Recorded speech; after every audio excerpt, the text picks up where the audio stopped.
आज आपण बनवूया अंडा घोटा. त्यासाठी सर्वप्रथम कढईत बटर टाकले, त्यामध्ये कांदा, मिरची, लसणाची पेस्ट आणि मीठ हे सर्व साहित्य व्यवस्थित एकत्र करून घेतले. मग मी त्यामध्ये टोमॅटो ॲड केले.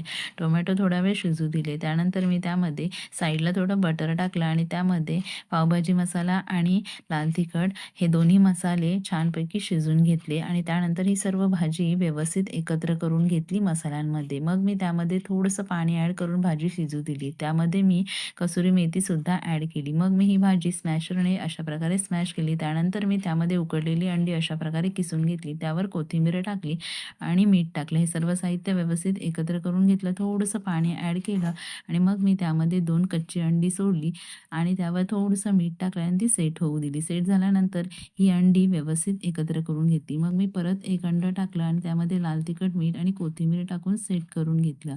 अशा प्रकारे माझा हा अंडा घोटाळा तयार झालेला आहे. चला तर या मग तुम्ही खायला. Please subscribe.